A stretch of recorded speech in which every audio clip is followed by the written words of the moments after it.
শতক steel and wooden furniture নিজস্ব কারখানায় তৈরি যাবতীয় ফার্নিচারের অভিনব সম্ভার। ঠিকানা দেবনাথ নার্সিংহোমের পাশেই, বাসুদেবপুর, আরামবাগ।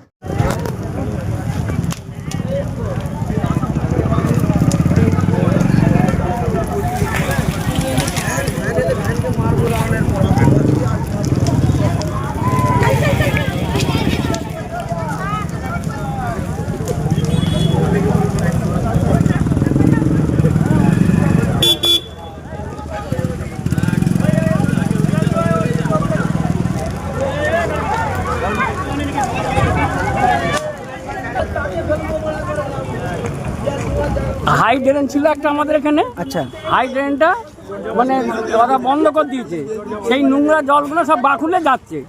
ওইটা খুলে দিলে আমাদের পদপরত উঠে যাবে, বুঝতে পারলে? কারা বন্ধ করেছে?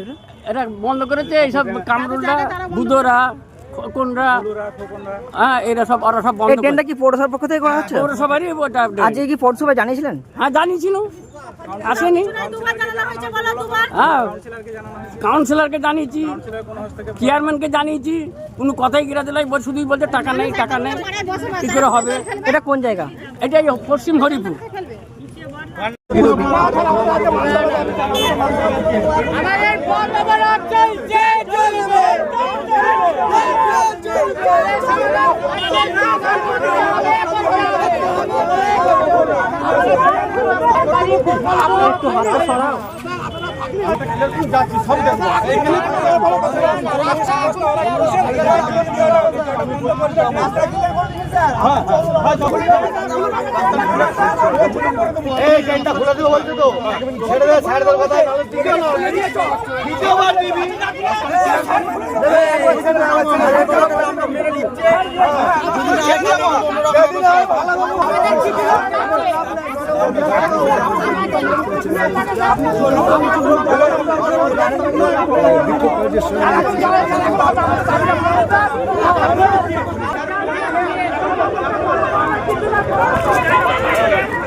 আর আপনারা যে এতক্ষণ পর আপনারা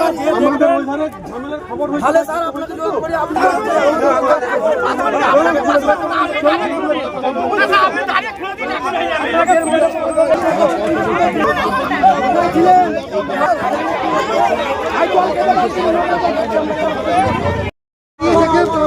পরিস্থিতি সামাল দিতে এসছেন এখানে এই কারণে দেখতে পাচ্ছেন এখানে গোরস্থানে যাতে নোংরা জল না যায়, তার জন্য বন্ধ করা হয়েছে। এই জন্যই দ্বন্দ্বটা তৈরি হয়েছে যে জল বন্ধ করে দিচ্ছে নাকি ড্রেনটা। হ্যাঁ, ড্রেনটা বন্ধ হয়ে গেছে, এখানে বন্ধ করে দিয়েছে। এই দিকটা বন্ধ কেন হয়েছে? এইটা আজ হচ্ছে দিন 15, এটাও সেম জিনিস, ড্রেন সব করে যেটা যখন পোড়া হচ্ছে তখন জলে ভর্তি। আমরা যথারীতি বলে দিই, এই যে পাড়ার লোক অপদার্থ আর বউ কথা বলছি, যেটা বলতে দেয় মানে আমি সার্ভে করে দাম না, যেটা হচ্ছে যে সার্ভে করিয়ে ভেটিং করিয়ে মোটামুটি ফাইন্যান্সে পাঠানো হয়েছে, বুঝতে পেরেছেন? সেইখানে আপনাদের ভালোবাসার আর এক নাম চন্দন জুয়েলার্স। চন্দন জুয়েলার্স, আরামবাগ, সদরঘাট, হুগলি। এটা খুবই দুর্ভাগ্যজনক। প্রথমেই বলি যে কবরস্থানে যে নর্দমার জল ঢুকছে, এটা খুবই দুর্ভাগ্যজনকই বলবো। যখন এই নর্দমাটি হয়, এটা আমার টার্মের আগে হয়েছিল। প্রথম কথা যেটা আমার টার্মের আগে হয়েছিল, যদিও তৃণমূল পিরিয়ডেই হয়েছিল, কিন্তু আমি তখন ছিলাম না। যখন এই কবরস্থানের আশেপাশে নর্দমা হয়, তখন এই কবরস্থানের আশেপাশে যারা আছেন ইসলাম ধর্মাবলম্বী, তাদের এটা সজাগ থাকা উচিত ছিল। কারণ পয়ঃপ্রণালী এবং কবরস্থান দুটো সম্পূর্ণ আলাদা জায়গা। এটা ওদের আপত্তি জানানো উচিত ছিল। কখন কোন বিভ্রাট ঘটবে এইটুকু ভেবে এখানে ওদের অবজেকশন দেওয়া অবশ্যই উচিত ছিল। সে গোড়ায় গলদ হয়েই বসে আছে। তো তা সত্ত্বেও যখন এই গলদটা হয়ে গেছে এবং ওনারা জানিয়েছেন, ইঞ্জিনিয়ার আজকেও এসেছেন, বারবার এসেছেন, আজও এসেছেন, একটা টাকা, বেশ ভালো পরিমাণ টাকা, ভালো অঙ্কের টাকা অ্যালার্ট হয়ে আসছে। সরকার তরফ থেকে টাকা আসতে সময় লাগে, চেয়ারম্যানকে ওনারা জানিয়েছেন, যারা আজকে অবরোধ করছেন তারা ভালো করেই জানেন, চেয়ারম্যানের সাথে কথা বলেও জানেন যে টাকাটা অ্যালার্ট হয়ে আসছে, যতক্ষণে টাকাটা আসছে কাজটা শুরু করতে পারা যাচ্ছে না, টাকাটা এলেই কাজটা হবে। ইঞ্জিনিয়ার আজও এসে দেখে গেছেন, আমরা আবারও বলছি আমি, তাই কাজটা যে হবে না এমন কোনো কথা নয়। তা সত্ত্বেও অবরোধের জন্য যদি অবরোধ করা হয় আমার কিছু করার নেই। এবং যদি ওখানে এলাকাবাসী যদি কারোর শেখানো বলি বা কিছু যদি বলে যে কাউন্সিলর বলছেন নাকি কাউন্সিলর দেখা করছে না, এমনটাও দাবি না, কাউন্সিলর আবার দেখা করে না। যেইখানে কেউ মারা যাক, কারোর কোনো বিপদ আপদ হোক, জলঝড় বৃষ্টি হোক, আমি না যাই, আমার হাজব্যান্ড অচিন্ত্য কুমার কুণ্ডু কোথায় কখন কিসে নেই কেউ বলুক দেখিনি। সব সময় সবেতেই আছি। তা সত্ত্বেও কেউ কারো যদি শেখানো বলি, কেউ যদি কিছু বলে, এটা আমাদের দুর্ভাগ্য ছাড়া আর কিছু নেই। আর চেয়ারম্যান যদি একটু নড়েচড়ে বসেন, এটাকে পঞ্চায়েত না ভেবে যদি একটু উন্নয়নের কাজ 2024-এর ডিসেম্বর মাসে কি তারও আগে আমি এই দরবার শরীফের সামনে যে রাস্তাটা, যেটা খুবই একবারে দাঁত বার করে আছে, তার জন্য অ্যাপ্লিকেশন দিচ্ছি। আর 26 চলছে, আবার উড়া শেষে গেল। আমরা সমানে চেষ্টা করি, যতগুলো মিটিং হয়, যতবার দেখা হয়, যতবার উনি আমার বাড়ি আসেন, ততবার আমি শুধু আমার কালীপুরে রাস্তাঘাট ড্রেন ছাড়া আমার তো কোনো ব্যক্তিগত কোনো স্বার্থ নেই। এই ওয়ার্ডে আমি কাউন্সিলর আসার পর থেকে আমার ব্যক্তিগত এক বর্ণ কোনো স্বার্থ নেই। আমি আমার ওয়ার্ডের স্বার্থ ছাড়া কিচ্ছু বলি না। আমার ড্রেন হোক, আমার রাস্তা হোক, আমার যে যা কিছু উন্নয়ন আজ অবধি হয়নি বা আর কিছু ভালো হওয়ার কথা আছে সেগুলো হোক, আমার যে বাঁধের পার হয়নি সেগুলো হোক, আমার অ্যাপ্লিকেশন সমস্ত কিছু লেখা আছে এবং হোয়াটসঅ্যাপেও যেগুলো আছে আমি সমস্ত কিছু দেখিয়ে দিতে পারি। বারবার সেইগুলোই বলে যাচ্ছি। কিন্তু আমার দুর্ভাগ্য, যদি ওপর মহল যদি কিছু না কাজ করে, আমার এমন কোনো জমিদারি নেই ভাই যে আমি আমার পকেট থেকে সেই পয়সাগুলো দিয়ে আমি একটা গোটা একটা ওয়ার্ডের উন্নয়ন করতে পারবো। আমি এমন রাজা বাদশাহ নই। আমি কি করব? টাকাটা আসবো ওপর থেকে, এবং চেয়ারম্যান সাহেব যদি টাকাটা ওপর থেকে এনে আমার হাতে দেন বা পারমিশনটা দেন, কাজ হচ্ছে, হবে, অবশ্যই হবে। এখনও পর্যন্ত উদাস বেশি দিন আর দেরি নেই। আমি ওই রাস্তাটার কাজের এখনও আশাবাদী যে কাজটা আমি যেমন করে এবছর আমি যেমন করে করাবো। আর যদি সত্যি করে যদি একটার পর একটা কাজে যদি আমি ফেলিওর হতে থাকি, আমি তাহলে কিন্তু আমাকে কাজ এই মানে আমার এই টার্মটা থাকাকালীনই আমাকে ছেড়ে দেওয়া ছাড়া আমার কিছু করার থাকবে না। এবার যে বলছে চেয়ারম্যানের কোনো এই কাউন্সিলরের কোনো হেলদেল নেই, সে শুধু মানে বলার জন্য বলছে বা কেউ বলতে বলছে বলে বলছে, তাহলে কিছু বলার নেই। কাউন্সিলর বলতে তো আমি শুধু নয়, আমার হাজব্যান্ড কাজটা করেন, কাজ তো তারা করবেন, তারা দেখছেন করবেন, এমন নয় যে কাজটা হবে না। সময় লাগবে, একটু সময় লাগবে, এটুকু আমি সময় তাদের কাছে চেয়ে নিচ্ছি। হ্যাঁ, অসুবিধা হচ্ছে, যদি পাইপ প্রণালীর জল ঘরের মধ্যে ঢুকে যায় তার জন্য সত্যি আমার খারাপ লাগছে। আর যাতে কাজটা তাড়াতাড়ি হয়ে যাক, আর চেয়ারম্যান সাহেবও একটুখানি যাতে করে মানে কি বলবো, কাজটা হওয়ার পক্ষে থাকেন। আর আমি তার কাছেও আমি আবেদন জানাচ্ছি, উনিও নিশ্চয়ই দেখবেন। এই যে আপনি কাগজ জমা দিচ্ছেন বলছেন, তাহলে কি আপনি কালীপুর 52 নম্বর ওয়ার্ডের কাউন্সিলর, কোনো কি রাগে বা কোনো কিছু ক্ষোভ প্রকাশ করে কি আপনার কোনো কাজ হতে দিচ্ছে না চেয়ারম্যান? সেগুলো আমি বলতে পারবো না। সেগুলোকে আমি কি বলতে পারি? রাগে কি ক্ষোভে আমি সেগুলো কি বলতে পারি? কিসের রাগ, কিসের ক্ষোভ? আমি কি করেছি যে কিসের রাগ হবে, কিসের ক্ষোভ হবে? এগুলো তো তর্ক বিতর্কের কথা হয়ে যাচ্ছে। রাগ ক্ষোভের কিছু নয়। আমার কেন করছেন না সেটা, কেন হচ্ছে না বা কেন করছেন না সেটা অন্য কথা, অন্য প্রসঙ্গ হয়ে যাবে। আমি জানি না, আমার কাজ কিছু কাজ আমার হয়নি। যেমন ওই যে বললাম, ওই রাস্তাটা হয়নি, ওই আমার দরবার শরীফের রাস্তা হয়নি, আরও কিছু কাজ অনেকগুলোই হয়নি। আমার বাঁধ এখনও কিছুটা বাঁধা বাকি, একটুখানি জায়গা ছিল সেটা বাঁধা হয়নি, এখনও হয়নি। ওইটার চেষ্টায় আমি মানে সমানে লেগে আছি। এখন এই ড্রাই সিজনে আমি খুব চেষ্টা করছি যাতে করে বাঁধটা জায়গাটা বেঁধে দেওয়া যায়। আমি সমানে কালকে আমাদের যে একটা অনুষ্ঠান ছিল, এমএলএ সাহেবকে, এক্স-এমএলএ সাহেবকে আমি সমানে বলে যাচ্ছি ওই অনুষ্ঠানের ফাঁকে দাদা একটু দেখুন। আমি জানি ওনার এখানে একটুখানি হাত আছে, আমি চেষ্টা করে যাচ্ছি, সমানে চেষ্টা করে যাচ্ছি। কী করবো বলুন তো? আপনার নাম ও পরিচয়? আমার নাম, আমি ডক্টর তৃপ্তি কুণ্ডু, আমি 12 নম্বর ওয়ার্ডের কাউন্সিলর। আবার শিবম মার্বেল অ্যান্ড গ্রানাইট, ঐতিহ্য আর আধুনিকতার মেলবন্ধন, এখন গড়বাড়ি আরামবাগে। ফোন 9475179586।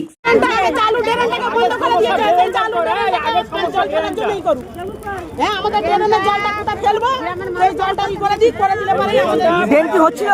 ড্রেন হচ্ছিল না? হ্যাঁ ড্রেন হচ্ছিল, হতো বন্ধ করে দিয়েছে। কারা বন্ধ করলো? কারা বললো তাদের জায়গা তারা বন্ধ করে দিয়েছে, তারা বলছে আমাদের কবরস্থানে পানি ঢুকছে। তাহলে তাদের কবরস্থানে যখন পানি ঢুকছে তারা বন্ধ করে দিয়েছে, কোনোদিন নোংরা জল কারুর যেতে দিবে না। তার বিরুদ্ধে অভিযোগ করবে, কিন্তু আমাদের অভিযোগ হচ্ছে যারা করে দিয়ে গেছে তারা ভালো করে আবার করে দিয়ে যায়। বলছি পৌরসভার পক্ষ থেকে কি ড্রেন করছিল? হ্যাঁ হ্যাঁ, আবার পৌরসভায় আমরা সকাল থেকে দুবার গেছি, পৌরসভা কোনো কিছুই আসেনি আর কিছুই বলেনি। এটা একবার ইঞ্জিনিয়ার গুলো এলো, এসে খালি দেখে চলে গেল। এখন কি ড্রেন বন্ধ? ড্রেনের কাজ বন্ধ? ড্রেনের কাজ এক সপ্তাহ ধরে বন্ধ আছে। এটা কোন জায়গা? এটা হরপুর পশ্চিম পাড়া। আমরা নাম দিদি। আমার নাম মিনা বেগম।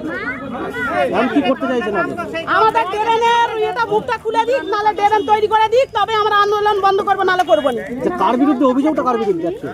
অভিযোগ হ্যাঁ, এই অপরাধটা হচ্ছে আমাদের এই গ্রামটা যত কোনো বাসিন্দার আছে, একটা আমাদের ড্রেন হয়েছিল, কিন্তু ওদের ওই কবরস্থানের গা দিয়ে একটা ড্রেন ছিল, সেই ড্রেনটা এখন ওদের আপত্তি হয়েছে যে কবরস্থানে জল ঢুকে যাচ্ছে, সেই জন্য ওরা ঘিরে দিয়েছে। কিন্তু আমাদের দাবি কাউন্সিলর উপরে, কাউন্সিলর যদি আমাদের দাবি মানতে পারে, জোর জবরদস্তি কাজটা করিয়েছে, তাহলে সেটা এখন আমাদের সমাধান করতে হবে। আমাদের এইদিকে ড্রেনটা ঘোরালে, আমাদের জলগুলো ছেড়ে দিলে প্রতিটা মানুষের ঘরে সবাই সুবিধার কাজগুলো করতে পারবে। যদি যতক্ষণ না হয় ততক্ষণ আমাদের এই দাবি চলবে।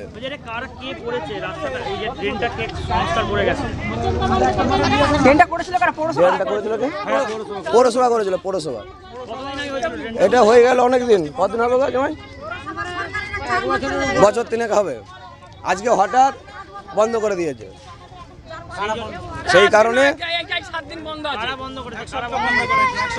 এক সপ্তাহ আগে বন্ধ করেছে।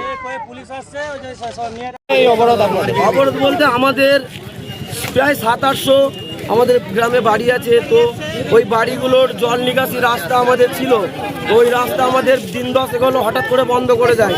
তো আমরা এই মিডিয়ার মাধ্যম দিয়ে আমরা পৌরসভাকে, প্রশাসনকে জানাতে চাইছি যে আমাদের যেইভাবে ড্রেন বন্ধ করা হয়েছে, আমাদের সুভাবে যেন অন্য কোনো পদক্ষেপ নিয়ে আমাদের যেন ড্রেন আবার চালু করে দেওয়া হয়। আমাদের এই দাবি নিয়ে আমাদের আজকে এই পথ অবরোধ। জল নিকাশি ব্যবস্থা কি? কোনো জল নিকাশি ব্যবস্থা হচ্ছে না, উল্টে আমাদের ওই ড্রেনের জল আমাদের রিটার্ন কলে যাচ্ছে। এই নোংরা জল আমরা খেতে পারবো না। কতগুলি পরিবারের সমস্যা হচ্ছে? আমাদের এখানে প্রায় 600-700 বাড়ি আছে। এই পুরো বাড়িটা আপনারা ক্যামেরাটা ঘুরিয়ে দেখান, এই পুরো বাড়িটা আমাদের টোটালটাই আমাদের এই ড্রেনের নিকাশি আমরা ভুগছি দিন 10। ড্রেন তো ছিল, ড্রেন ছিল, ড্রেন করে দিয়েছে। কারা বন্ধ করেছে? আমাদেরই পাড়ার প্রতিবেশী বন্ধ করেছে। তাদেরও যাই হোক একটা কোনো অসুবিধা হয়েছে, পাশে একটা কব্রস্থান আছে। আমি জোরাত করে বলতে চাই, আমি একটা মুসলমানের ছেলে, আমিও চাই যেমন ওই কব্রস্থানে নোংরা জল যাক। তো তার জন্য একটু অন্যভাবে আন্ডারগ্রাউন্ড ভাবে পাইপ ঢুকিয়ে যাতে যেন ড্রেনটা করে হলেও গোল পাইপ দিয়ে অনেক কিছু তো হচ্ছে, সাঁকো টাকো লাগিয়ে বিকল্প একটা কিছু ব্যবস্থা চাই। বিকল্প রাস্তা আমরা চাই। কাউকে জানিয়েছিলেন? তাহলে আমরা এরপরে আমরা কিন্তু এর বৃহত্তম আন্দোলন আমরা আগাবো। আমাদের যদি না সুরাহা মিলে, আমরা কালকে আবার আমরা আন্দোলন করবো। টাকা এলে কাজ হবে, মানে কোনো নিশ্চিন্ত দিচ্ছে না? নিশ্চিন্ত কিছু দিচ্ছে না। সেই টাকাটা এবার কবে আসবে তার তো কোনো আমরা বলতে পারবো না, সেটা চেয়ারম্যানই বলতে পারবো। একদমই তাই। বলি স্যার, ওইদিকে চলুন, ভাবানো হোক যাতে করে টাকাটা তাড়াতাড়ি এসে যায়, কাজটা শুরু হয়ে যায়। এইদিকে ড্রেনটা যাবে, হ্যাঁ এইদিকে ড্রেনটা যাবে, এইদিকে যাবে। তাহলে এখন টেম্পোরারি যদি এইটা হবে,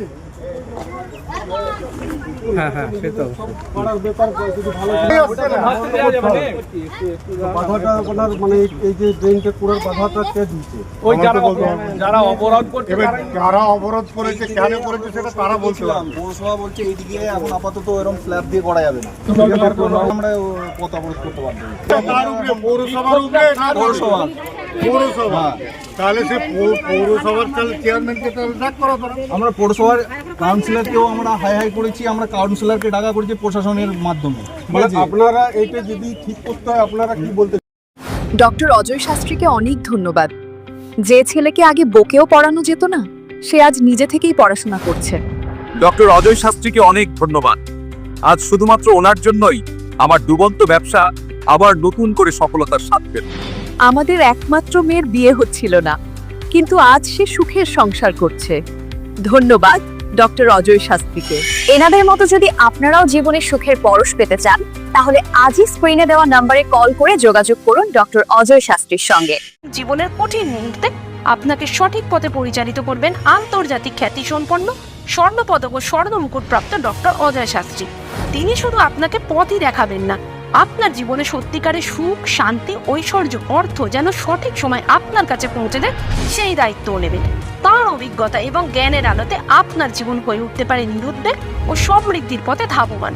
তাই আর দেরি নয়, স্ক্রিনে দেওয়া নাম্বারে এখনই ফোন করে ডক্টর অজয় শাস্ত্রীর সাথে যোগাযোগ করুন। কে জানেন, হয়তো একটি মাত্র ফোনই আপনার জীবনকে বদলে দিতে পারে। চুড়ি, তুমি নারীর প্রিয় সব উৎসবে। বাউটি, বালা, চূড়, মান্তাসা দেখলাম মন ভরে। জনপ্রিয়তায় আজও সেরা মিনা করা ঝুমকা। কানে দিলাম কানপাশা, পূরণ হলো সব আশা। হাতের আঙুলের আংটি নানা ডিজাইনে পাবে। ঐতিহ্যবাহী নেকলেস আজও মনে ধরে। জড়োয়া, সীতাহার সবার নজর কাড়ে। তাই তো বিয়েতে পেলে এত গয়না সবার মনে ধরে। নতুন সম্পর্কের শুরুটা আজও সোনার মতো খাঁটি। যখন সেরা জিনিস, সেরা কালেকশন, সাথে ন্যায্য দাম, তবে উন্নতর কেন? অর্ধশত বছরের বিশ্বাস, আপনাদের ভালোবাসার আর এক নাম। চন্দন জুয়েলার্স, আরামবাগ, সদরঘাট, হুগলি।